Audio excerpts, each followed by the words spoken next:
Universal rebel star ప్రభాస్ని బాలీవుడ్ నటుడైనటువంటి అర్షద్ వార్సి అతను ఆదిపురుష్ సినిమా సమయం నుంచి టార్గెట్ చేస్తూ ఉన్నాడు.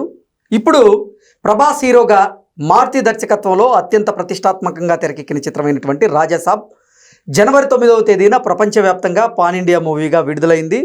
మిక్స్డ్ టాక్ని సొంతం చేసుకుంది. ఈ నేపథ్యంలో అర్షద్ వార్సి ప్రభాస్ని టార్గెట్గా చేసుకొని ఇప్పుడు రాజాసాబ్కు సంబంధించినటువంటి ఒక రివ్యూ ఇవ్వడం జరిగింది. ఆ రివ్యూలో ఏముంది అనేది మనం పూర్తి స్థాయిలో విశ్లేషణ చేసుకుందాం. ప్రస్తుతం మనతో పాటున్నారు ప్రముఖ సినీ రాజకీయ విశ్లేషకులు, ప్రముఖ సీనియర్ జర్నలిస్ట్ శ్రవణ్ గారు. వారితో మాట్లాడదాం. శ్రవణ్ గారు నమస్తే అండి. నమస్తే అండి. శ్రవణ్ గారు, అర్షద్ వార్సి అనేటువంటి బాలీవుడ్ నటుడు ఆదిపురుష్ సినిమా సమయం నుంచి ప్రభాస్ని టార్గెట్గా చేస్తూ వస్తూ ఉన్నారు. ఇప్పుడు రాజాసాబ్ సినిమా మీద కూడా ఆయన ఒక రివ్యూ ఇవ్వడం జరిగింది. ఆ రివ్యూ కాస్త వెటకారంగా ఇచ్చారు. ఏంటి అర్షద్ వార్సి ఇచ్చినటువంటి రివ్యూ ఏంటి? ఆ రివ్యూ ప్రకారంగా అసలు ఇప్పుడు ప్రభాస్ని ఎలా టార్గెట్ చేశారు అంటే ఏం చెప్తారు? అర్షద్ వార్సి మీరు ప్రశ్నించిన మీ ప్రశ్నలోనే సమాధానం ఉంది. ఆయన టార్గెట్ చేశాడా అని. నిజంగా కూడా టార్గెట్ చేశాడు. ఒక ట్రస్టబిలిటీ లేనటువంటి విధానం అయితే ఆయనలో కనిపిస్తూ ఉంది. నమ్మదగినటువంటిది కాదు. ఎందుకంటే ఆయన ఇప్పుడు అంటే గతం తాలూకు వాక్యాలు ఏంటి, దాని యొక్క పర్యవసానాలు అనేది తర్వాత మాట్లాడుకుందాం. ఇప్పుడు చేసినటువంటి రాజాసాబ్ విషయంలో ఆ బాలీవుడ్ నటుడు చేసిన వాక్యాల ఆ ట్విట్ సారాంశంలో చూస్తూ ఉంటే, నేను ఒక ఖాళీ థియేటర్లో సినిమా చూశానన్న వెటకారంగా చెప్పాడు. మీరు ఒకసారి చూడండి, వెబ్సైట్కి వెళ్ళి టికెట్లు ఎక్కడ ఖాళీ లేవు. ఎక్కడ సరే, ఏ రాష్ట్రంలో అయినా సరే మ్యాక్సిమం లేవు. ఖాళీ థియేటర్ అనేది అబద్ధం. ఎందుకంటే ఆన్లైన్ నేను ప్రేమతో అబద్ధం చెప్తుండొచ్చు, నువ్వు ద్వేషంతో అబద్ధం చెప్తుండొచ్చు. ఓపెన్ చేస్తే ఎవరికైనా అర్థమైపోతుంది. అంటే ఖాళీ థియేటర్లు అయితే కాదది. ఫస్ట్ ఆఫ్ ఆల్ అది. తర్వాత సినిమా విషయంలో అభిప్రాయాలు మనిషిగా వేరేలా ఉంటుంది. నువ్వు సినిమా చూసిన కోణం వేరు, నేను చూస్తున్న కోణం వేరు. మనం ఒక ఎక్స్పెక్టేషన్తో సినిమాకి వెళ్తాము, మీరు ఒక ఎక్స్పెక్టేషన్తో వెళ్తారు. ఈ హర్షత్ అనే అతను ఆయన ఏ కోణంలో వెళ్ళాడో, కానీ ఒక సినీ పరిశ్రమకు చెందిన ఒక ఆర్టిస్ట్, ఒక టెక్నీషియను ఇంకొక హీరోని టార్గెట్ చేసి ఇట్లా మొదటి రోజు, మొదటి సినిమా, మొదటి ఆట, పుడేట సినిమాను కిల్ చేసే ఉద్దేశము, లేదా ఆ హీరో అంటే మల్టీ లెవెల్లో పాన్ వరల్డ్ స్థాయి హీరో, క్రేజ్ ఉన్న హీరో ఆత్మస్థైర్యాన్ని దెబ్బ కొట్టేలా, అభిమానులను కించపరిచేలా ఇట్లా ట్వీట్ చేయడం అనేది భావ్యం కాదు. ఎందుకంటే సినిమా మొదటి రోజుల్లో నెగటివ్ టాక్స్ ఇవ్వకూడదు. ఎథిక్స్గా మనం చాలా జర్నలిస్టులు పాటిస్తూ ఉంటారు. సినిమా పరిశ్రమలో సినిమాని నిలబెడటానికి, బ్రతికించడానికి చాలా రకాల ప్రయత్నాలు చేస్తున్న తరుణంలో ఒక సినిమాని ఇంకొక సినిమా నటుడు ఈ విధంగా కించపరుస్తుంది. నాకు నచ్చకపోవచ్చు, తప్పేం లేదు. ఆయన అభిప్రాయం చెప్పడంలో ఆయన వాక్ స్వాతంత్రం ఉండవచ్చు, కానీ ఎథిక్స్ అనేది ఒకటి ఉండాలి. సో ఖచ్చితంగా ప్రభాస్ గారి మీద పర్సనల్ టార్గెట్గా చేసుకొని మాట్లాడి ఉండవచ్చు. బహుశా దాని వెనక రీజన్స్ ఏమి ఉండొచ్చు అంటే, బహుశా మరి ఆయనకు ఆర్టిస్ట్గా అవకాశాలు ప్రభాస్ లాంటి హీరోకు తో నటించాల్సి వచ్చిన అవకాశాలు ఏదన్నా రిజెక్ట్ అయి ఉండొచ్చు.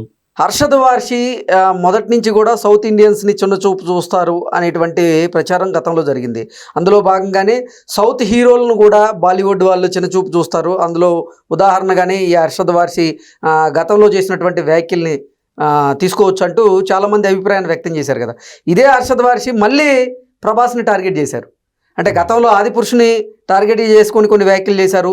ఇప్పుడు మళ్ళీ రాజాసాబ్ని ఉద్దేశించి కొన్ని వ్యాఖ్యలు చేశారు. నామ్సే రాజాసాబ్, కామ్సే బాజాసాబ్ అంటూ అర్షద్ వార్సి చేసినటువంటి ఈ ట్వీట్ ఏదైతే ఉందో ఇప్పుడు సామాజిక మాధ్యమాల్లో చక్కర్లు కొడుతూ ఉంది. ఎందుకు అసలు హర్షద్ వార్సి ప్రభాస్ని పదే పదే టార్గెట్ చేస్తున్నారు? అసలు ఏం జరిగి ఉండొచ్చు? బాలీవుడ్ నటులకు కానీ, బాలీవుడ్ టెక్నీషియన్స్కి సౌత్ ఇండియా వాళ్ళు మీద కానీ, సౌత్ ఇండియా టెక్నీషియన్ల మీద కానీ కొంచెం చిన్న చూపు ఉన్న మాట వాస్తవం. వీళ్ళు ప్రతిదీ కూడా నేను బాలీవుడ్ నుంచి తెచ్చుకుంటా హీరోయిన్లు అని చెప్పేసి వెళ్ళిపోవడం, వీళ్ళు ప్రతి ఏదైనా గ్రాఫిక్స్ వర్క్ ఏదైనా ఉన్నప్పుడు కూడా మేము బాలీవుడ్ పోయి చేసుకొచ్చుకున్నాము, బొంబాయిలో చేసుకొచ్చామని తీరా వీళ్ళు చెప్పుకోవడాలు ఇవన్నీ కారణం కావచ్చేమో. ఏదైనా సరే ఒకప్పుడు వేరు. ఈ త్రిపుర చిత్రం కానీ, బాహుబలి చిత్రాలు కానీ ఇవన్నీ కూడా వాళ్ళు గొప్పగా ఫీల్ అవుతున్న బాలీవుడ్ చిత్రాల కన్నా ఎక్కువ మార్కెట్ చేస్తూ ప్రపంచ స్థాయిలో ఆస్కార్ లెవెల్లో నిలబడి, ఆస్కార్ విజేతకి నిలబడిన సౌత్ సినిమాలు. వీళ్ళ మార్కెట్ ఎక్కువ. బాలీవుడ్ మొత్తం స్టేట్లో అంటే 29 రాష్ట్రాలలో బాలీవుడ్ చిత్రాలు బహుశా 29 రాష్ట్రాలు విడుదలవుతుండొచ్చు. వాళ్ళ మార్కెట్ స్కోప్ వేరు ఉండొచ్చు. కానీ ఆ 29 రాష్ట్రాలకు చేసినటువంటి బిజినెస్కు రేంజ్ ఈక్వల్గా గానో దాంతో మించి సౌత్ సినిమాలు చేస్తూ ఉన్నాయి. కానీ అవి అంతా కూడా భావసారూప్యత లేకి ఆలోచనలు ఉన్న వాళ్ళు చేస్తూ ఉంటారు. కేవలం ఇది సౌత్ అండ్ బాలీవుడ్ వర్సెస్ అయినా కాకుండా కేవలం ప్రభాస్ గారి మీద వ్యక్తిగతమైనటువంటి టార్గెటెడ్గా పనిచేస్తున్న విషయం అర్థమవుతా ఉంది. ముఖ్యంగా నేను ఏంటంటే ఆయన చిత్రంలో పని అవకాశాలను కోల్పోవడం వల్ల ఈర్ష్యతో మాట్లాడి ఉండవచ్చు, లేదా ప్రభాస్ లాంటి పెద్ద స్టార్ మనం టార్గెట్ చేస్తే నేను ఫేమస్ అవుతాను, నేను వెల్వెట్లోకి వస్తాను, లామ్లైట్లో ఉంటాను అనుకునే భ్రమలో ఇట్లాంటి స్పిట్టెడ్ మైండ్ అంటాం వీళ్ళని. ఏంటంటే స్థిరత్వం లేనట్టు మా ఆలోచనలు. వీళ్ళంతా కూడా చానాళ్ళు ఆర్టిస్ట్గా కూడా కొనసాగరు, కొన్నాళ్ళు చేస్తారు, ఆ వచ్చిన తర్వాత కూడా లొకేషన్లోనూ ఆ టెక్నీషియన్తో గొడవలు పెట్టుకొని ఇట్లాంటి ఆర్టిస్టులు చాలామంది చూసింది ఇండస్ట్రీ. సో ఏదైనా సరే ఆయన వ్యక్తిగతమైనటువంటి అర్ధరహితమైనటువంటి ఆలోచనలతోటి ఫిట్గా చూడాలి. రాజా సాబ్ ఒక technical film, comedy and horror mix చేసింది. ప్రభాస్ లాంటి పెద్ద స్టార్ సినిమాలు పెద్ద హీరోకి సింక్ అవ్వడానికి ప్రేక్షకుడు కొంత టైం తీసుకుంటుండేమో, కానీ 2-3 రోజుల్లో పికప్ కూడా అందుకుంటుంది, పెద్ద విషయం కాదు అది. సో అప్పుడే దీన్ని డిసైడ్ చేస్తూ మొదటి వాటిలో చెప్పడం అంటేనే అర్థమైపోతుంది వాంటింగ్లోనే ఇట్లా మాట్లాడుతుంది. అంటే ప్రభాస్ని పదే పదే అర్షద్ వార్షి టార్గెట్ చేస్తూ ఉన్నారు. ఆయన సినిమాల గురించి ట్వీట్లు కానీ లేదంటే పోస్టులు కానీ స్టోరీస్ కానీ పెడుతూ ఉన్నారు. ఏంటి అసలు దేనికి సంకేతం ఇది? ఇప్పుడు అదే చెప్తా ఉన్నాను, వాళ్ళిద్దరి మధ్య ఏదో వ్యత్యాసం జరిగింది కాబట్టే ఆయన ఆ విధంగా బిహేవ్ చేస్తున్నాడు. లేదు అంత హాలీవుడ్ మల్టీ లెవెల్ స్టార్ని మనం ఢీ కొడితే కానీ మన వ్యక్తిగత ప్రతిష్ట బొరుకుతుంది, లేదా ఫేమ్ అవుతామన్న భ్రమలో ఉన్నాడేమో బహుశా.